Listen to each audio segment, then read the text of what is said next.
ততদিন আমি রাষ্ট্রীয় কাজে নিজের অর্থে দেশে ঘুরে বেরিয়েছি। আমার যদি এরকম কোনো লাইসেন্সের অপরচুনিটি থাকতো যে ব্যক্তিগতভাবে আমি হেলিকপ্টার ওন করতে পারি, মানে অপারেট করতে পারি, আমাকে একটা এয়ার অপারেটিং সার্টিফিকেট নিতে হয়েছে। তার জন্য একটা 500 টাকা দামের ট্রেড লাইসেন্স করেছিল মার্চ মাসে। আমি অন্যতম প্রধান শেয়ার হোল্ডার নামে ওই ট্রেড লাইসেন্সে আমার নাম আর ছবি দেওয়া আছে। এইটাই আমার অপরাধ। এখানে আমি লর্ড অফ উইংস হয়ে গেলাম, এমন একটা জিনিসের মালিক যার কোনো উইংস নাই। হেলিকপ্টারের তো কোনো উইংস হয় না, হেলিকপ্টারে থাকে একটা পাখা, হেলিকপ্টারে কোনো ডানা নাই। সো এইভাবে এই যে মানে আমাকে যে নির্লজ্জ স্বজন প্রীতির কথা বলা হচ্ছে, আপনাদের মাধ্যমে জিজ্ঞেস করতে চাই, একটা উদাহরণ দেখাতে পারবেন?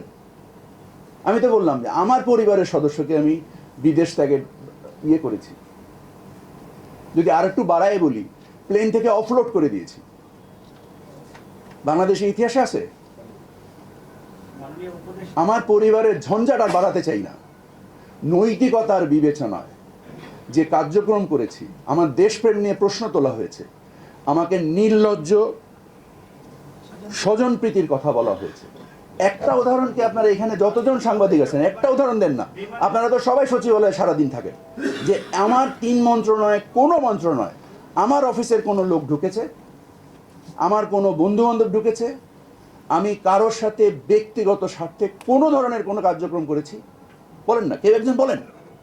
বিমানের পরিচালনা পর্ষদে 3 জনকে নিযুক্ত করা হয়েছে, এই বিষয়টা নিয়েও বেশ সমালোচনা আছে। আচ্ছা, 3 জনকে, আপনার প্রশ্নের জন্য ধন্যবাদ। 3 জনের মধ্যে নিরাপত্তা উপদেষ্টা আছে, নির্বাচন কমিশনের সচিব রয়েছেন, আর আইসিটি উপদেষ্টা রয়েছেন। আপনারা জানেন যে আজকের বাণিজ্যিক কার্যক্রমের মধ্যে ডিজিটাল প্রযুক্তির একটা বড় ব্যবহার, এবং ডিজিটাল প্রযুক্তিতে আমি যদি আপনাকে বিমান সম্বন্ধে একটু বলি, যে এই 1,32,00,000 আন্তর্জাতিক যে প্যাসেঞ্জার, মোট 1,60,00,000-এর মধ্যে আন্তর্জাতিক হচ্ছে 1,32,00,000 মানুষ যে যাতায়াত করেছে। যদি আমি গড় ভাড়া 1 লাখ টাকা ধরি, $1,000 বা $800 যদি ধরি, 1 লক্ষ টাকা, তাহলে আমার বিমানের বাজার হচ্ছে 1,32,000 কোটি টাকা। বিমান গত বছর ব্যবসা করেছে 8,000 কোটি টাকা, তারপর লেস দেন 5%, 5%-এর কম। বিমানের যে বোর্ড মেম্বার ছিলেন, এখানে অব্যবসায়িক যারা ছিলেন, যারা ব্যবসায়ী ছিলেন, যেমন অ্যাপেক্স গ্রুপের চেয়ারম্যান বা managing director mister Nasim Manzur সাহেব আছেন। ওখানে 2 জন চার্টার অ্যাকাউন্টেন্ট ছিলেন, কেপিএমজির আশফাক সাহেব, এবং আরেকজন ভদ্রলোক চার্টার অ্যাকাউন্টেন্ট ছিলেন। আমরা এদেরকে রিপ্লেস করে, আমরা কেপিএমজির আশফাক ভাই, যিনি একজন খুব নামকরা charter accountant, he is very much in the board. Nasim Manzur সাহেব, যিনি একজন সফল ব্যবসায়ী, he is very much in the board. আমরা যখন মনে করলাম যে এই ডিজিটাল প্রযুক্তিকে দিয়ে আমি আমার ব্যবসার যে নৈরাজ্য বিদ্যমান, ফলস বুকিং, বিমান গত বছর জিডিএসকে পেমেন্ট করেছে, মানে গ্লোবাল ডিস্ট্রিবিউশন সিস্টেমকে পেমেন্ট করেছে 500 কোটি টাকার উপরে। জিডিএস একটা ডিজিটাল সার্ভিস। আমার কাছে মনে হয়েছে এই মূল্যটা অপ্রয়োজনীয়। এবং যে ডিজিটাল প্রতারণার মাধ্যমে যাত্রীদেরকে যে ভোগান্তি এবং অতিরিক্ত মূল্যে টিকিট কিনতে হয়, এটাকে রোধ করার জন্য আমার কাছে মনে হয়েছে Fayez Taiyeb can create enormous value. Is one of the most talented person in the government. ওনার এই digital knowledge is very very enviable, খুবই রেসপেক্টেবল। সো ওনাকে নিয়ে আমি ব্যক্তিগতভাবে বিভিন্ন সময় পরামর্শ করেছি। পরামর্শ করে আমার কাছে মনে হয়েছে যে ওনার মতো একজন লোক যদি থাকেন, তাহলে বিমানকে ডিজিটাল নৈরাজ্য থেকে বের করতে আমার সহায়তা হবে। ডক্টর খলিল আন্তর্জাতিকভাবে ওনার বিভিন্ন ট্রানজ্যাকশন এক্সপিরিয়েন্স রয়েছে। উনি যখন মার্কিন যুক্তরাষ্ট্রের সাথে আমরা একসাথে কাজ করেছি, আমার কাছে মনে হয়েছে যে ওনার transaction sense is very good. আমাদের আফতার সাহেব, উনি বিমানের এমডি হিসেবে 3 বছর কাজ করেছেন। সো আমার কাছে মনে হয়েছে যে বিমানকে দীর্ঘমেয়াদে লাভজনক করা গেলে এই ধরনের লোকরা প্রকৃতপক্ষে অবদান রাখতে পারবে। এই উদ্দেশ্যে এই পরিবর্তনগুলো করা হয়েছে। একজন সরকারের নিরাপত্তা উপদেষ্টা যিনি বিমানের পরিচালনা পরিষদে আসার বিষয়টাকে আপনি কনফ্লিক্ট অফ ইন্টারেস্ট মনে করছেন কিনা বিমান উপদেষ্টা? আপনি তো আপনার ব্যাখ্যা দিয়েছেন। আমি আমার ব্যাখ্যা দিয়েছি। কিন্তু আপনি মনে করছেন এটা কনফ্লিক্ট অফ ইন্টারেস্ট হতে পারে? না, আমি মনে করছি না, এটার মধ্যে আমি কোনো কনফ্লিক্ট দেখি না। আসলে স্বার্থের সংঘাত কোথায় হয় আপনার কাছে, মানে স্বার্থের সংঘাতের একটা উদাহরণ কিছু আছে? দেখেন, স্বার্থের সংঘাত একটা ফাইন লাইন জিনিস। আমি যখন আমার ব্যক্তি স্বার্থে আইনি কাঠামো দিয়ে আপনার সব কিছু দিয়ে ম্যানেজ করতে পারবেন না, নৈতিকতারও প্রয়োজন রয়েছে। যেমন আমি একজন বাণিজ্য উপদেষ্টা, আমি জুট মিনিস্ট্রির উপদেষ্টা, আমি বাংলাদেশের সবচেয়ে বড় পাট ব্যবসায়ী। তো আমার স্বার্থের সংঘাত হতে পারে, কিন্তু আপনি বাংলাদেশের সকল পাট ব্যবসায়ীকে জিজ্ঞেস করে দেখেন তো যে আমার সাথে কোনো স্বার্থের সংঘাত হয়েছে কিনা। আমি একজন ব্যবসায়ী, আমি বাণিজ্য উপদেষ্টা, আপনি বাংলাদেশের সব ব্যবসায়ীদের কাছে জিজ্ঞেস করে দেখেন তো আমার সাথে তারা কোনো স্বার্থের সংঘাত দেখেছে কিনা। এটা হচ্ছে নৈতিকতার প্রশ্ন। সকল জায়গায় শুধু আইন দিয়ে আপনি আপনার বেডরুম তো আইন দিয়ে ম্যানেজ করতে পারবেন না, আপনার সংসার তো আপনি আইন দিয়ে ম্যানেজ করতে পারবেন না, সব কিছু তো সংসদীয় ইয়ে করা যাবে না। মানে যেরকম আমার মনে আছে শেখ হাসিনা যখন আইন করলেন যে মা সন্তানের নামে মামলা করতে পারবে যদি খোরপোশ না দেয়, তার মানে কি আমার মা আমার নামে মামলা করবে? আমি কেমন সন্তান, বা আমার মা কেমন মা, বা আপনার মা কেমন মা যে আপনার নামে মামলা করবে? এভরিথিং লিগ্যাল রেফারেন্স আনতে হবে। না, আপনাদের যদি মনে হয় যে আমার কোনো নৈতিক স্খলন রয়েছে, আপনারা সুস্পষ্ট উচ্চারণে বলেন। যদি আমার কোনো কিছু থেকে থাকে আমি ক্ষমা চেয়ে নেব। দেখুন, আপনি যেটা বলছেন, আপনি হচ্ছেন বিমানের উপদেষ্টা, আবার আপনি হচ্ছেন সেখানে গিয়ে চেয়ারম্যান হচ্ছেন, আপনি বলছেন যে এটা স্বার্থ। এই প্রশ্ন নিয়ে আমরা একাধিকবার আলোচনা করেছি। আমার মনে হয় আপনারা যদি আপনি ইমোশনালি উত্তর দিচ্ছেন যে আপনি নৈতিকভাবে ঠিক আছেন, তার মানে এটা আইন দিয়ে বিচার করা দরকার। আপনি ভুল কথা বলছেন। আমি ইমোশনালি বলিনি, আমি আপনাকে আইনগতভাবে বলেছি। আইনে কোনোভাবে বাড়িত নেই। এর আগে 22 জন মন্ত্রী এবং উপদেষ্টা বিমানের চেয়ারম্যান ছিলেন, ইনক্লুডিং প্রধানমন্ত্রী বিমানের চেয়ারম্যান ছিলেন ওনার অবস্থান থেকে। সো আপনি যেটা বলছেন আবেগ দিয়ে জবাব দিচ্ছি না, আমি আবেগ দিয়ে জবাব দিচ্ছি না, আমি আপনাকে ফ্যাক্ট দিয়ে জবাব দিচ্ছি। আপনাকে ধন্যবাদ। আপনাদের আর কোনো প্রশ্ন নেই? না, আপনারা দয়া করে একটু অ্যানালিসিস করেন যে ধরনের বিষয়ের অবতারণা করা হচ্ছে। আপনি যে প্রেসিডেন্ট বলছেন, এক সময় বাংলাদেশের প্রেসিডেন্ট, প্রধানমন্ত্রী এবং সেনাপ্রধান একজন ছিলেন। মাননীয় উপদেষ্টা এটা কি এখন হবে? এটা কি হবে?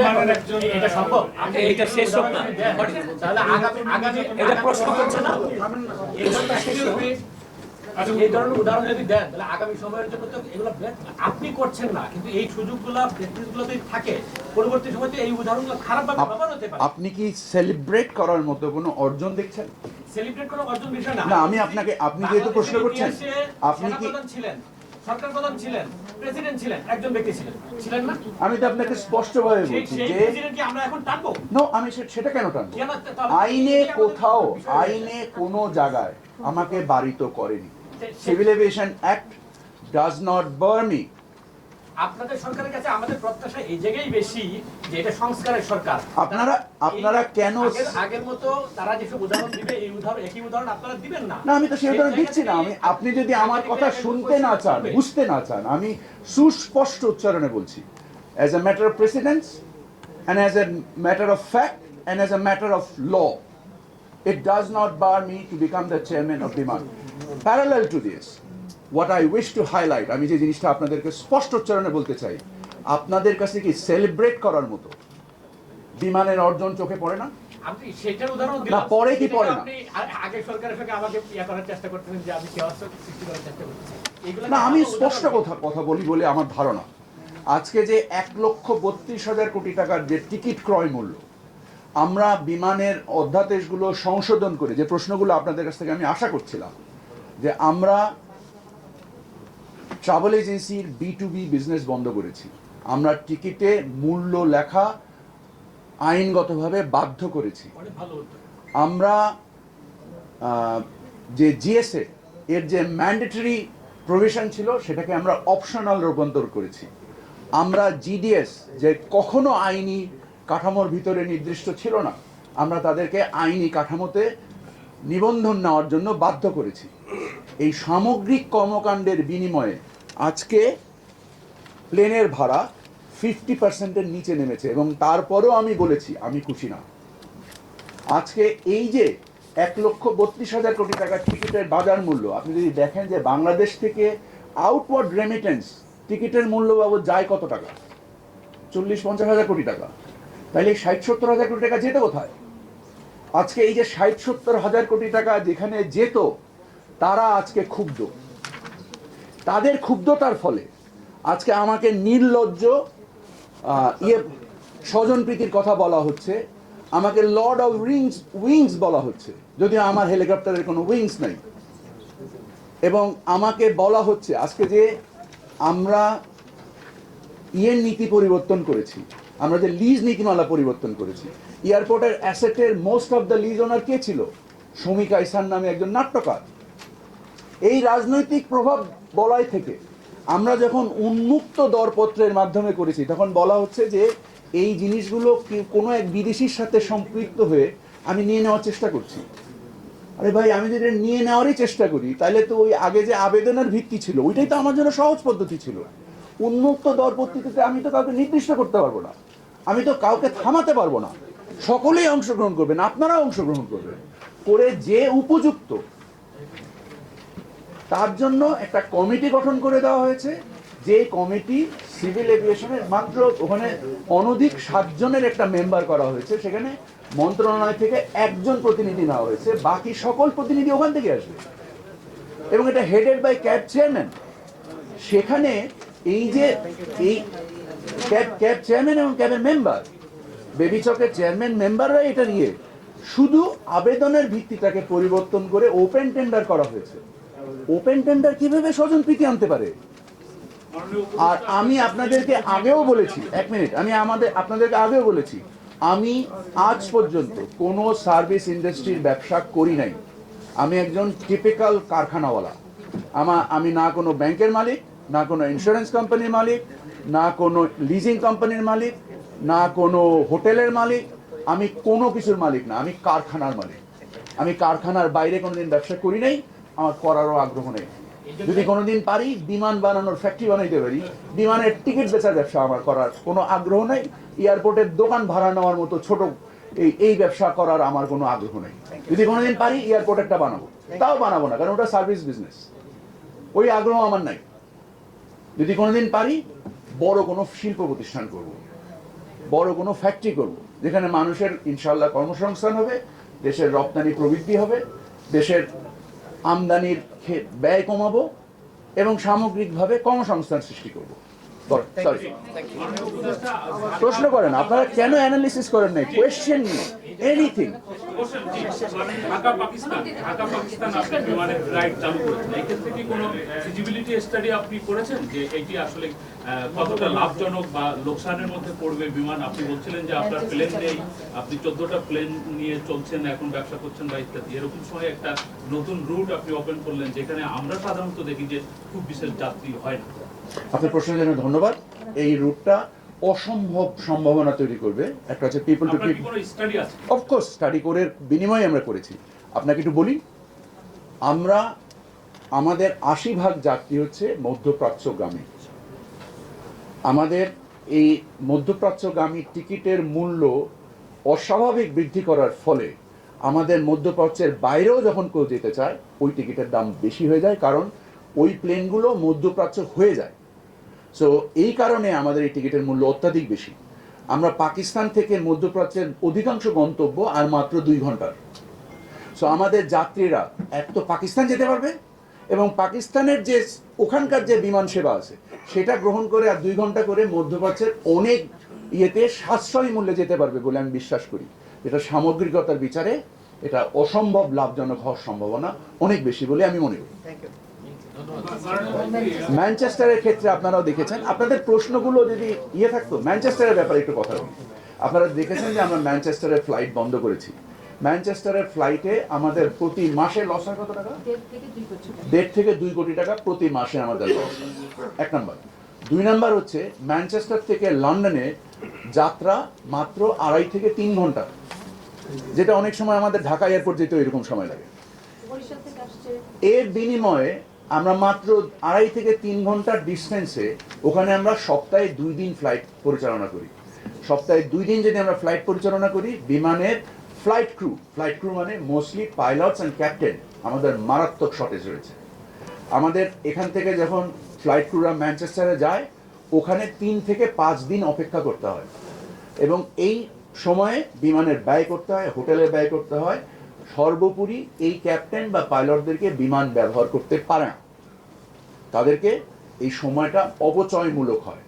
আমরা ম্যানচেস্টার থেকে ফ্লাইটটা উইথড্র করে, এক হচ্ছে হর্স ফ্লাইট পরিচালনা করব, 2 হচ্ছে মধ্যপ্রাচ্যে আমরা অতিরিক্ত প্রায় 4টা ফ্লাইট অপারেট করব। তার ফলে আমাদের মধ্যপ্রাচ্যের সিটের সংখ্যা অনেক বেড়ে যাবে এবং এই ক্ষেত্রে যে নৈরাজ্য হয়েছে আমি স্পষ্ট করে বলতে যাচ্ছি, 1,32,000 কোটি টাকার বাজারে বাংলাদেশ থেকে 40 থেকে 50,000 কোটি টাকা অফিসিয়াল রেমিটেন্স হলো, বাকি 50 থেকে 60,000 কোটি টাকা কোথায় যেত?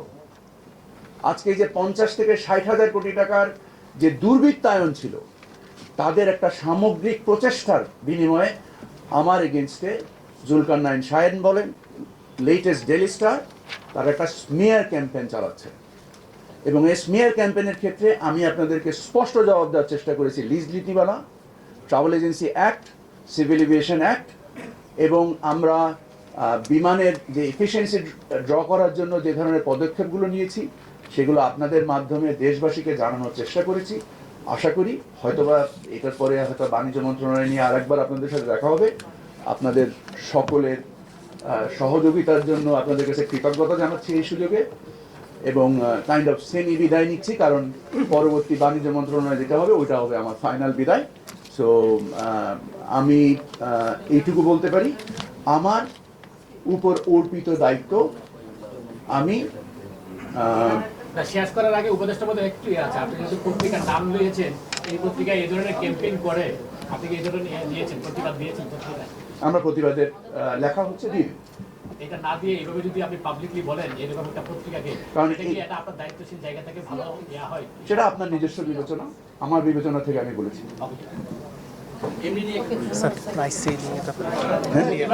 আপনারা এই যে আয়াটার একটা প্রশ্ন এসছে, আপনারা দেখেন এখানে ইন্ডিয়া তার দেশে ভাড়ায় সীমা নির্দিষ্ট করে দিয়েছে। এই ধরনের অপপ্রচার চালিয়ে একদম এই যে দেখেন না, আপনাদের সামনে দেখাচ্ছি, আমি পড়ে শোনাই। Government enforces nationwide airfare caps aimed at Indigo crisis, what we know so far. আজকে বিভিন্ন রকমের অপতথ্যর বিনিময়ে মানুষকে কালেকটিভলি কনফিউজ করা হচ্ছে এই 50 থেকে 60,000 কোটি টাকার দুর্বৃত্তায়নে প্রতিরোধ করার প্রচেষ্টা আকারে। আমার কোনো সেবাধর্মী ব্যবসায়ের কোনো জ্ঞানও নাই, কোনো আগ্রহ নেই। আমি এই মন্ত্রণালয় থেকে চলে যাওয়ার পরে আপনারা দেখবেন না যে আমি কোনো ধরনের কোনো সেবাধর্মী ব্যবসা করেছি। আমি স্পষ্ট উচ্চারণে করে বলে দিলাম, এ যাবৎ 35 বছর প্রায় ব্যবসা করি, একটা সেবাধর্মী ব্যবসায় আমি নিয়োজিত হইনি। আমার কোনো নিউজ পেপার নাই, এটাও বলি, আমার কোনো টিভি চ্যানেল নাই, আমার যে অর্থনৈতিক সক্ষমতা না, আমার কোনো টিভি চ্যানেল নেই। এটা প্রায় মানুষ ভুল করে। আমি আর আকিজ গ্রুপ এক না, আমার কোম্পানির নাম আকিজ বশির গ্রুপ। আমি আকিজ গ্রুপের ম্যানেজিং ডিরেক্টর ছিলাম 2018 সাল পর্যন্ত। এক্স্যাক্টলি, আমার বাবা ইন্তেকাল করেন 2006 সালে, আমি 18 সাল পর্যন্ত ওই গ্রুপের ম্যানেজিং ডিরেক্টর ছিলাম। এরপরে আমি বেরিয়ে যেয়ে আকিজ বশির গ্রুপ করেছি। আমার কোনো ধরনের কোনো অনলাইন নিউজ পেপার নাই, কোনো টিভি মিডিয়া নাই, কোনো নিউজ পেপার নাই, কোনো ব্যাংক নাই, কোনো ইন্স্যুরেন্স কোম্পানি নাই, কোনো লিজিং কোম্পানি নাই, কোনো হোটেল নাই, কোনো ধরনের কোনো সেবাধর্মী ব্যবসার কোনো ধরনের আমার জ্ঞানও নাই, কোনো আগ্রহ নেই। আমি একটা কারখানাওয়ালা। আপনাদেরকে ধন্যবাদ। আসসালামু আলাইকুম।